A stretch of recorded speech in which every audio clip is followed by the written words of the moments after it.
Dans cette vidéo, nous allons parler des réactions acide-base pour le programme de spécialité de terminale.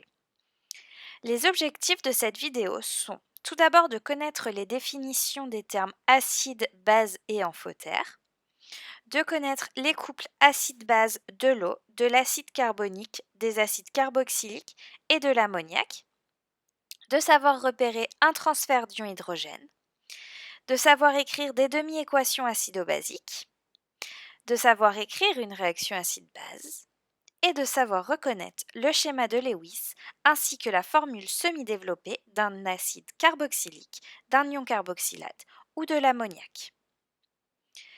Commençons par définir le terme acide. Donc un acide, au sens de Bronsted, est une espèce chimique susceptible de céder un ion hydrogène H+. On écrit la demi-équation acide égale autre espèce chimique plus H+. La structure d'un acide, au sens de Bronsted, fait apparaître une liaison polarisée entre un atome d'hydrogène et un autre atome plus électronégatif, tel que l'atome d'oxygène, d'azote, etc. Cette rupture de liaison permet la libération d'un ion hydrogène H+. Voici quelques exemples d'acides et leur structure. Tout d'abord, l'ion oxonium. Les liaisons avec les flèches rouges sont des liaisons susceptibles de se rompre pour libérer un ion hydrogène. Pour l'acide carbonique, ce sont les liaisons OH qui peuvent se rompre pour libérer un ion H+. Et pour l'ion ammonium, ce sont les liaisons entre l'azote et les hydrogènes qui sont susceptibles de se rompre pour libérer aussi un ion hydrogène. Maintenant, définissons le terme de base. Une base, au sens de Bronsted, est une espèce chimique capable de capter un ion hydrogène H+.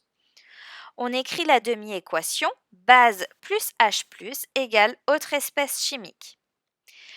Une base, au sens de Bronsted, comporte dans sa structure un atome, tel qu'un atome d'oxygène ou d'azote, portant un ou plusieurs doublets non liants, susceptibles de venir combler la lacune électronique d'un ion hydrogène. Une base est donc bien capable de capter un ion hydrogène H+. Voici quelques exemples de bases et leur structure. Tout d'abord, l'ion hydroxyde. Ici, c'est l'oxygène qui comporte un doublet non liant supplémentaire qui va pouvoir combler la lacune de l'ion hydrogène.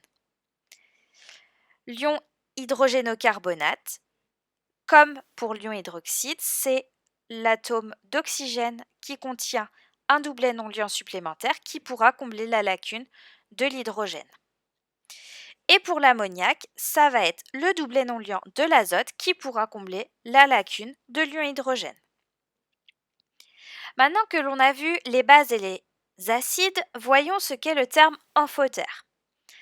Un amphotère est une espèce chimique qui peut se comporter comme une base ou comme un acide. Par exemple, l'eau est une espèce chimique amphotère. Les acides et les bases fonctionnent en couple. Chaque acide a une base conjuguée et chaque base a un acide conjugué. Un acide AH et une base A- conjuguée forment un couple acide-base de demi-équation AH égale A- plus H+. Par convention, un couple acide-base s'écrit AH/A-. Prenons des exemples de couples acide-base. Donc, comme dit précédemment dans la vidéo, l'eau est un amphotère, c'est-à-dire qu'il appartient à deux couples acide-base.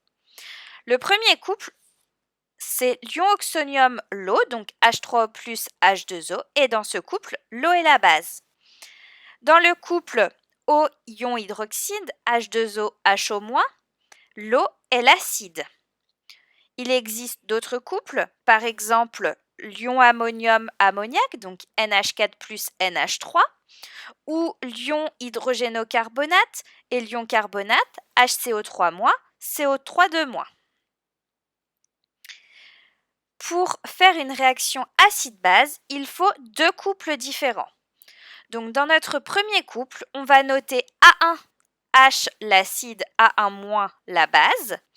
Demi-équation A1H égale A1- plus H+. Dans notre deuxième couple, l'acide ce sera A2H et la base A2-. Deux demi-équations, A2- plus H+ égale A2H. Une fois les deux demi-équations réalisées, nous pouvons faire le bilan de cette réaction pour avoir l'équation bilan. Ici, ce qui nous donne A1H plus A2- donne A1- plus A2H. Pour illustrer cette notion, prenons la réaction entre l'acide chlorhydrique et le tartre, l'ion carbonate. Donc, dans notre couple 1, nous aurons l'acide chlorhydrique, noté H3O+, et l'eau, H2O. Dans le couple 2, nous avons l'ion carbonate, qui est CO3-, mais le couple est HCO3-, CO3-. La demi-équation du couple numéro 1 est H3O+, égale H2O plus H+. La demi-équation du couple 2 est CO3-, plus H+, égale HCO3-. Et donc notre équation bilan, notre équation de la réaction est H3O+, plus CO3-, qui va donner HCO3- plus H2O. J'espère que cette vidéo vous aura plu.